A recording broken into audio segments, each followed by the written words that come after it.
Yun, magandang araw mga idol. Meron tayo ditong kinuhang bagong-bagong TMX 125 Alpha. Yan. Ang natatakbo pa lang natin dito sa motor na to ay ito lang. Bagong-bago pa to mga idol. Bagong kuha lang to. Yan o. Oh, yan o. Bali 1073. Yan. Wala nang break-in mga idol. Bababa na agad natin ng makina. Upgrade na agad natin ng 175. Yan. Kakalasin natin, ihiwagin natin ng makina. I-upgrade natin ng 175cc si TMX Alpha 125. Patibayin natin. Lalo nating mas patibayin.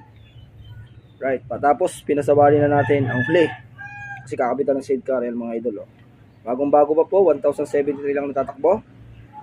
Yan, Honda TMX Alpha 125. Kaya sana po request ko sa mga Honda Philippines o Honda Company na sana po ay mag-upgrade tayo ng Honda. Gawin nyo namang 150 or 175 para po mas malakas at mas magandang bumatak lalo ang inyong TMX. Upgrade po natin mga bearing. Doon sa transmission bearing, palaki-laki natin ng konti.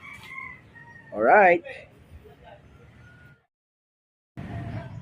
O ito na mga idol, nabaklas ko na yung bagong-bago nating TMX 125 na gagawin natin 175. Wala tayong magawa. Kaya i-upgrade natin yan ay mga pyesa. Talagang bagong-bago nga naman. Oh. Yan mga idol. Wala naman siyang problema. Bali, i-upgrade lang talaga natin ng 175. Yan. Hindi natin na-isalba lahat ng mga gasket. Lahat sira.